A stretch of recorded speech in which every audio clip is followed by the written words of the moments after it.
Follow C-SPAN and cspan.org for updates on the release of the investigation. New Zealand Prime Minister Jacinda Ardern held a news conference following the deadly shootings at 2 mosques in Christchurch on March 15th. She announced a ban on all military-style semi-automatic weapons. The Minister of Police was also at the briefing.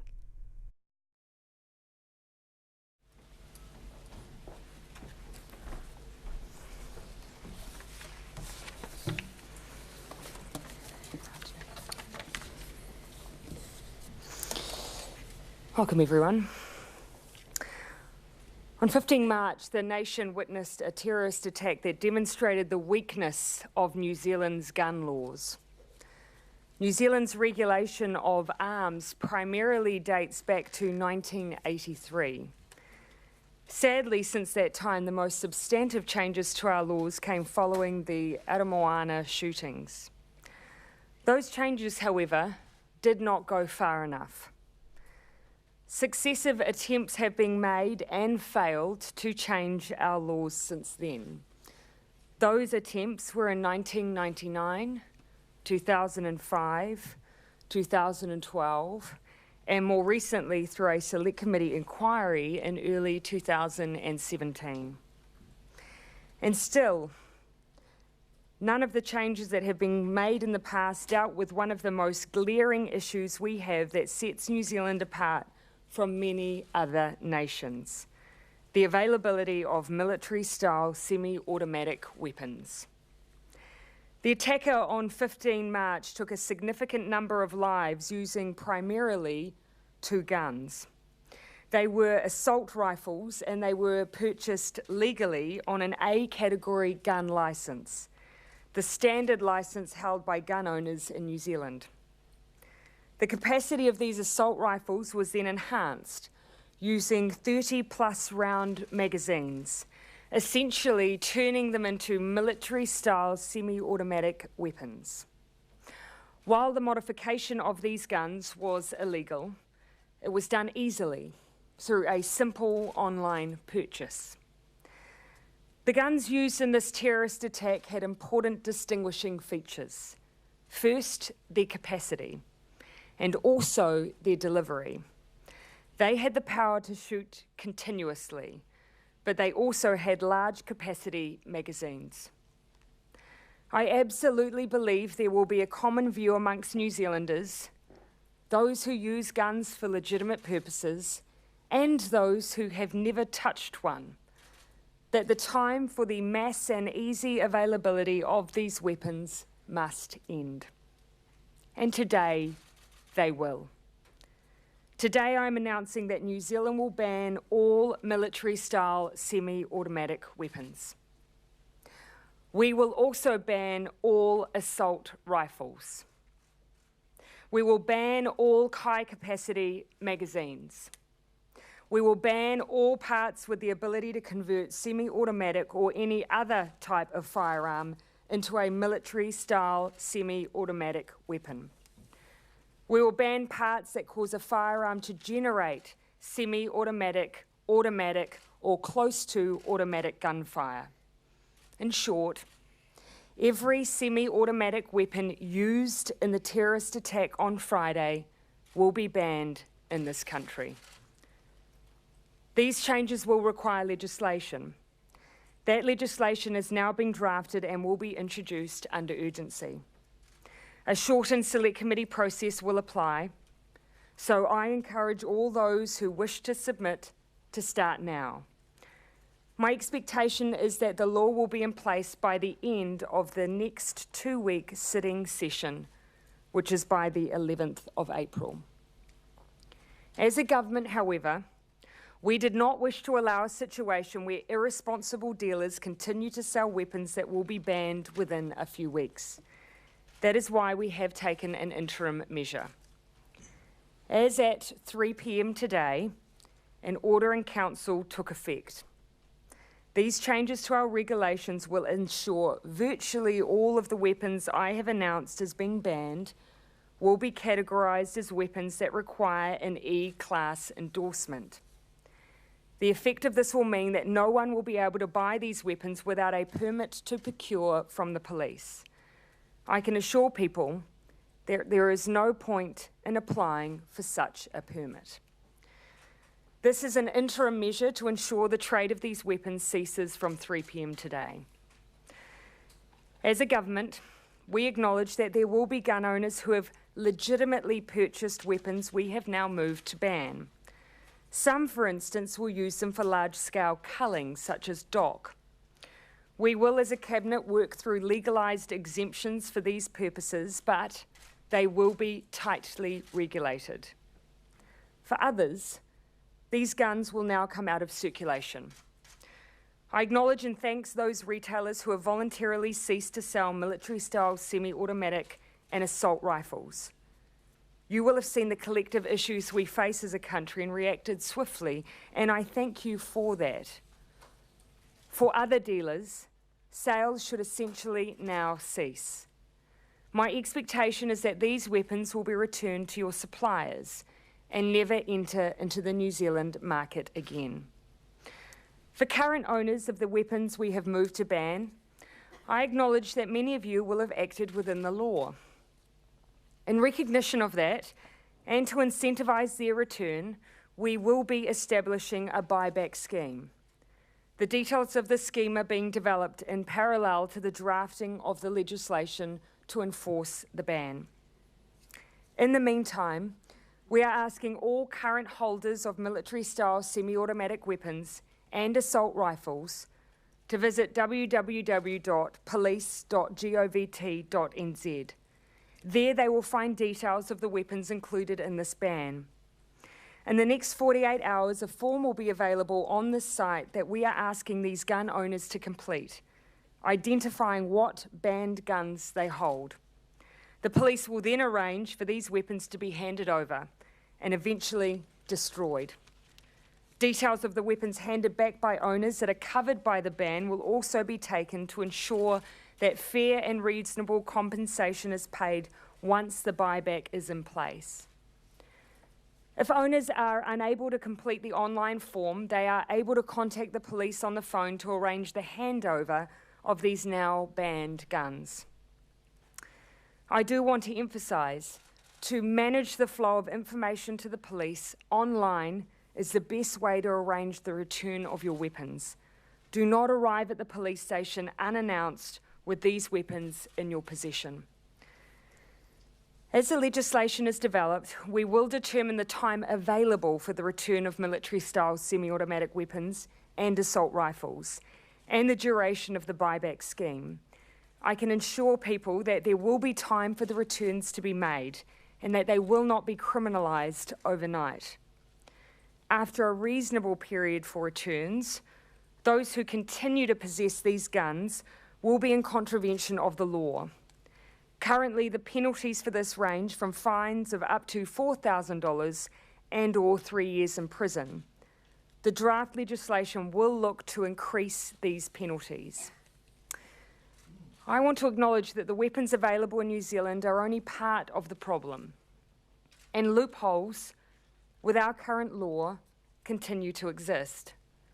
On Monday, Cabinet will receive and consider further amendment to our gun laws. These proposals will, however, go through a more fulsome process. But be assured, this is just the beginning of the work we need to do. Finally, I want to repeat a message I have consistently shared since announcing our laws would change. We do have guns in New Zealand that are used for legitimate purposes by responsible owners every single day, and that includes our rural community. They manage pests, they're used for animal welfare, and also for recreation. I've been steadfast in my belief that the vast majority of these owners will support what we are doing here today, because it's about all of us.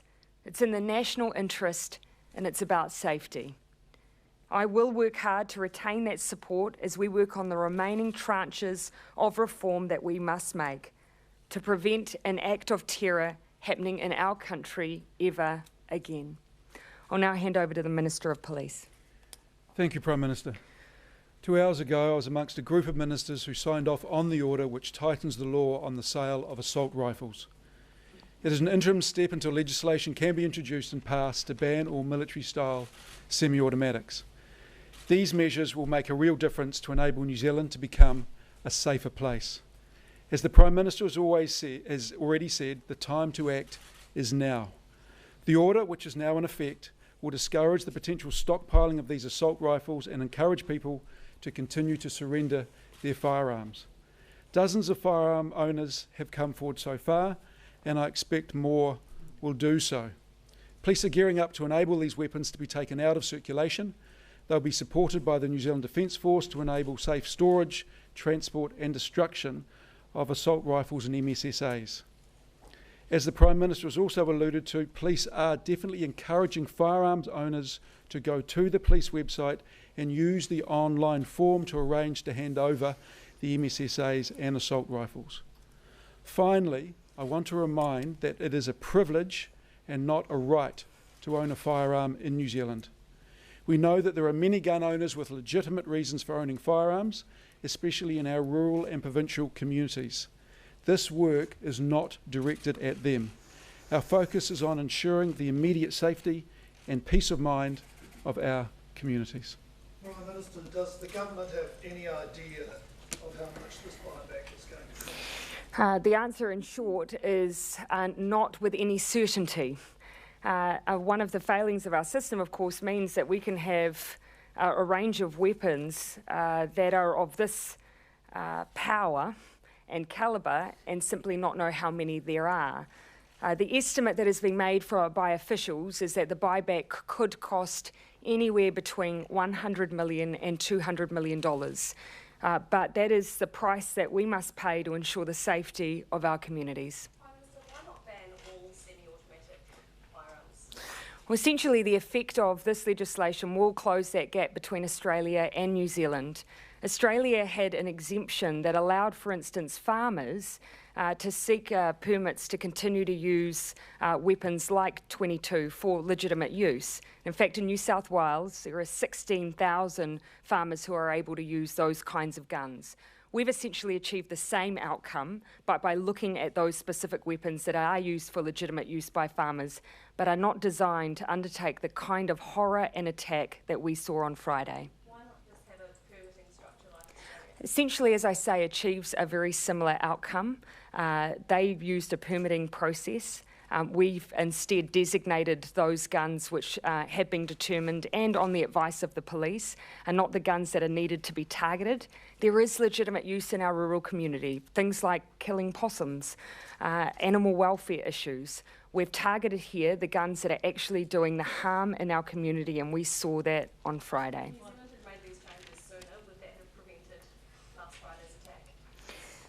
Well, what we are banning today are the things that were used in last Friday's attack. Why has it taken so long, Prime Minister, for politicians to react? This debate has been going on now for 25 years. Yeah, and there have been repeat attempts, and that's clear in some of the dates that I've shared with you. But though I think what's important now is that New Zealand public is galvanised, and I would hope that politicians are galvanised behind these changes. Prime Minister, why was the gun register not part of the changes today? Yeah, as I've said, what we've done here are taken out the guns out of circulation that are most critical to be addressed urgently. And that's what we've announced with essentially almost immediate effect. There is more to be done. In Tranche 2, we'll look at issues around licensing, issues around registration, issues around storage. There are a range of other amendments that we believe do need to be made, and that will be the second tranche of reforms yet to come. So a gun register is on the horizon? Issues around registration we will look at. Cabinet will receive a paper on Monday. I expect decisions to be made from there. I will be looking really directly to police, though, around the things that will make the biggest difference to them in their minds, and we'll look at some of the international evidence as well. We are really trying to target here those who seek firearms for illegitimate use, seek them for crime and to cause harm, whilst of course acknowledging that particularly in our rural communities we do have legitimate use. E classification in the interim period? Sorry, what was that? What will happen to people who apply for My advice to them is that you're wasting your time. If any high-capacity mags are being purchased, why not require a licence for all ammunition? People can still walk into it with any licence or without a licence. What we're essentially doing is removing the ammunition that is used in the weapons that we simply should not be allowing access to in New Zealand, or should not be allowing access to in order to modify any other gun. I'll allow the Minister of Police to add to that. Yeah, it's dead right. The other thing is the Prime Minister alluded to, there's a second tranche of advice we're getting from the police, which is coming to Cabinet on Monday. It will talk about what we do with regard to ammunition. So keeping in mind the two issues that we face in New Zealand is both the availability of guns for those who hold an A licence, but also the ease of which you can modify those guns. So we're taking out of circulation both the guns that can be modified in that way easily and that are designed to essentially take lives, as well as the magazines that allow that easy modification. Australia saw an increase in the theft of firearms during the buyback period. Australia saw an increase in the theft of firearms during the buyback period, with people stealing them and then basically handing them in for money. Is that something New Zealand's expecting? Yeah, look, of course we're looking across at the experience of Australia and trying to learn from the process that they've gone through. What we hope with the buyback, of course, is that you stop a black market emerging around them by paying a fair and reasonable price that incentivises people to bring them in to the police rather than seeking another way in which to sell. Of course, when it comes to wider issues of theft, we'll do what we can to prevent that. What are the position that rates to check any stockpiles of people with weapons that haven't returned them? Of course, what we are looking to do is increase the penalty for those who will continue to have possession of these weapons by the time that the full ban has taken force and the period for buybacks is over. So those penalties will go up. And of course, it's an operational matter for police as how they choose to police that. But I imagine that will be one of the things on their mind. Excuse me, Prime Minister, if I could just add to that, the police do have the ability to go into any licensed dealer and ask for records. They will be doing that and check them off against those who have bought these types of weapons. Discretion when it comes to criminals handing back their weapons. It may not be the licensed owner of it. Yeah, so the police, of course, have amnesty provisions. And I think it is important to keep in mind that even if someone has a weapon that we are not banning today, that they wish to return, they can do so, and an amnesty applies. We do want to encourage that users of guns that they have no use for anymore, even if they can't determine its origin or and even if they don't hold a licence, we encourage them to bring them into the police. We just ask that they contact the police before doing so. So people who illegally own MSSAs, perhaps are on the Category A gun licence. Amnesty applies. We just want the guns back. You're not concerned that Yep. the reorganisation of the police firearms and licensing regime. Is that in place now? Is that still going ahead? There seems to be some confusion about that. It's not in place at the moment, but there was already work underway before this came into place to drive efficiency into the system. But it's not operational yet. And I think that, just to be clear, the efficiency is around the administration. Vetting is still very much face-to-face. So you Absolutely. roll back the disestablishment of those regional No decision had been made around the disestablishment of anything at all, of any positions at all. That's the proposal that's in place at the moment. Well, no decision had been made, and as the Prime Minister alluded to, this was about the administration of the Arms Act. It wasn't about the vetting or anything to do with the licensing. Has a decision now been made around that? Again, just to be clear, these are very distinct things. It's about the way that the police organise the admin of licensing. They've looked to try and build some efficiencies in the way they administer the licensing. It hasn't changed the process of vetting, the face-to-face contact with licence holders. We are going to go through a second tranche of reforms where we'll be looking more widely at the Arms Act. I imagine the police will want to look at some of those changes in parallel to any administrative changes that they're making at their level. Do you expect the changes to have wide support in the House? Yes, I do. Look, it's not for me to determine that. We have briefed the opposition, but ultimately it's for them to determine their position. But our hope is that we will have consensus in the House. When you talked to the opposition, was there a perspective that they were on board with it? Oh, look, certainly what I gleaned from the conversation certainly seemed supportive, but again, it's not for me to determine their position or stance. I'm sure they'd welcome being asked. Can I ask the Minister whether it's still the police's intention to disestablish 400 armed officers and their staff by August?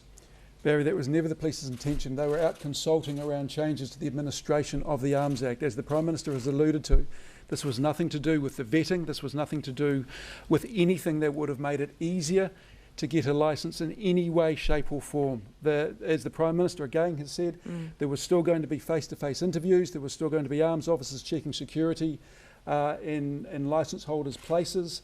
So nothing has been sorted. It was out to consultation. And as far as I'm aware, no, as far as I do know, that consultation has not been completed yet. But this was about, again the Prime Minister has said, driving efficiency in the administration of the Act. Barry, essentially what we were being advised is that not everyone was necessarily engaged full-time in the processing and administration, so the police were just looking to build more efficiency in the system. Very much a matter for them though, obviously. Prime Minister, some of our reporters are just texting me saying they're still able to buy extended magazines online through Gun City. Should that have stopped by now? Oh, look, of course, those are things that we are banning. But what we're able to do with the Ardern Council is cover off those weapons that people are able to procure in which to add on some of these supplementary accessories. So that's the focus of the Ardern Council. We are, as I understand, police are now in direct contact with dealers, advising them of these changes.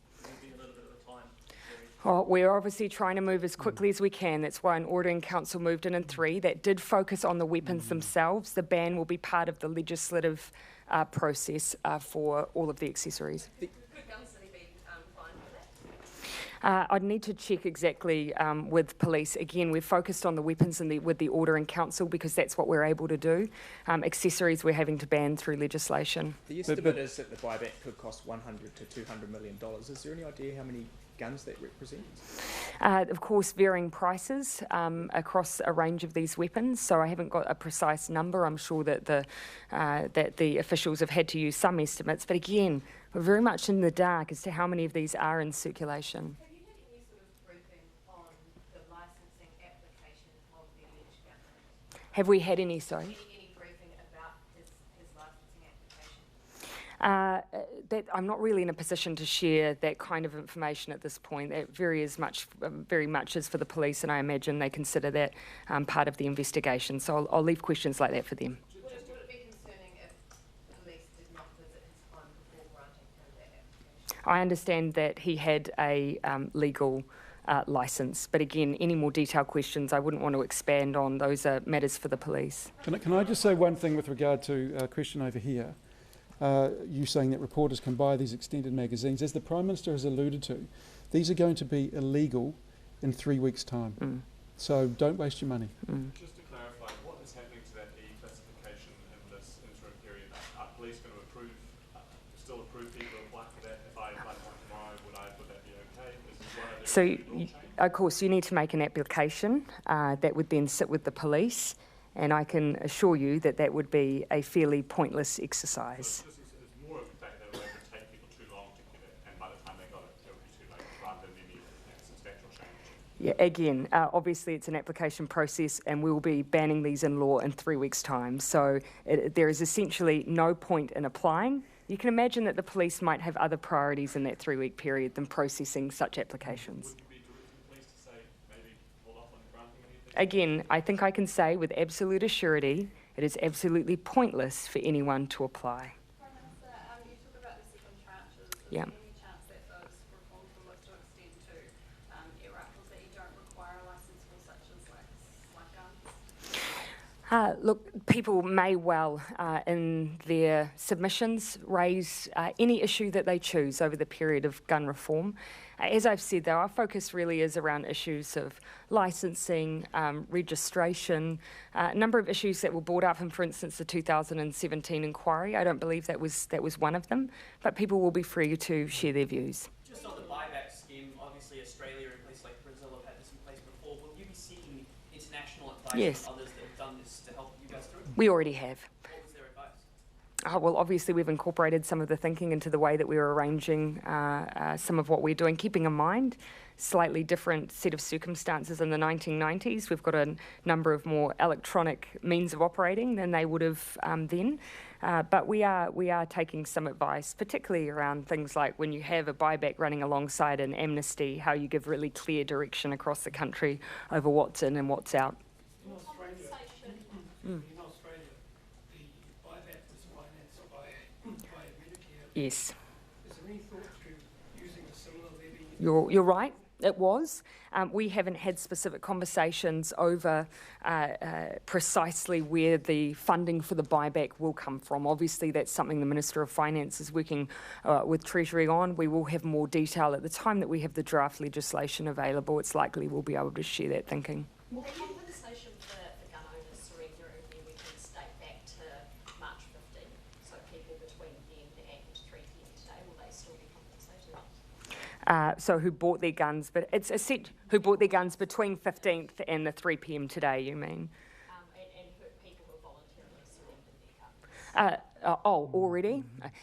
It will be from essentially today. Those who have voluntarily surrendered their guns have done so under the amnesty, not the buyback. Prime Minister, a senior police officer has suggested to me that a ban like this can, and it has in the past, seen a whole lot of guns disappearing from the radar, going underground, so to speak, on the black market. These guns already aren't on the radar, Barry.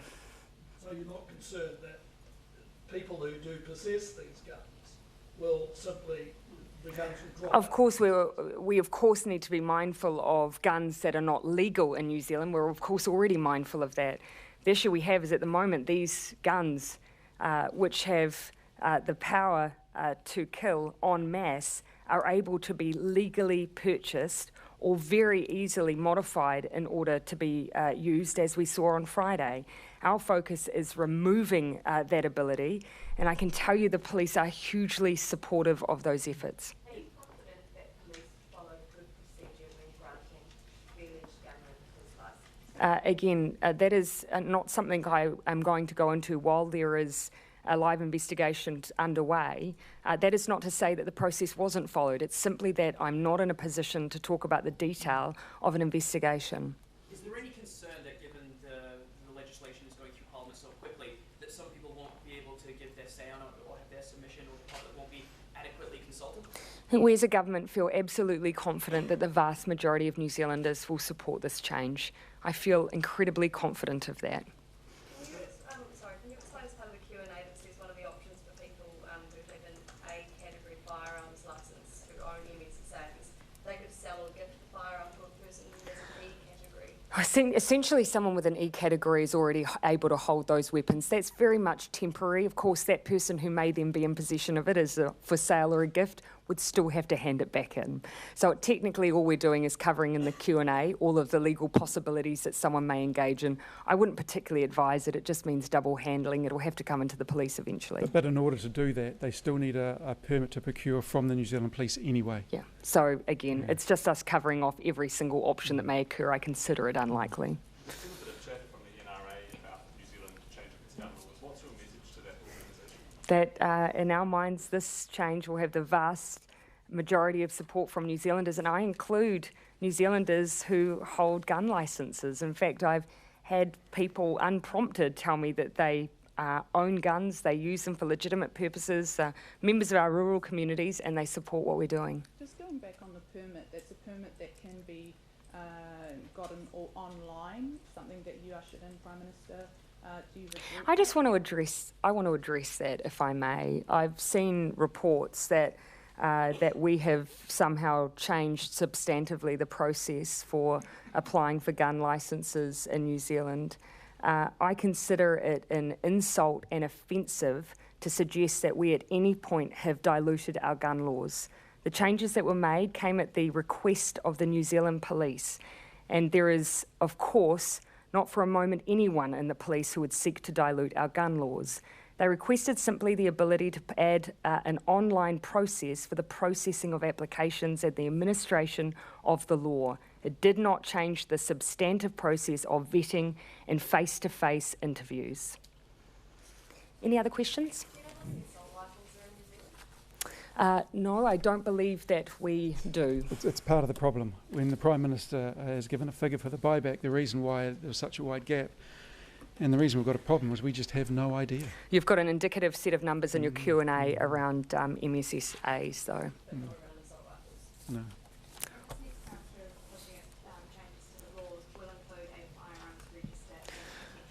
The issue of registration, more broadly speaking, I would categorise as one of the issues we're looking at. I really am seeking that advice from police. What will make the biggest difference to you? And giving them ample opportunity to give us advice on issues of registration. Absolutely acknowledging that is something that is raised time and time again as being absent from New Zealand, but I do want to just take advice from the experts who are dealing with these issues every single day. All right, thank you everyone.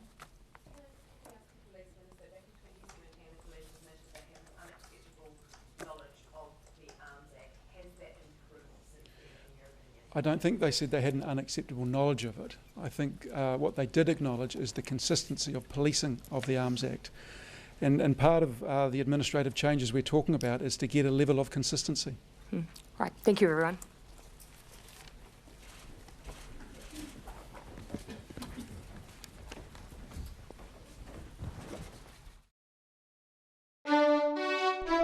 C-SPAN's Washington Journal, live every day with news and policy issues.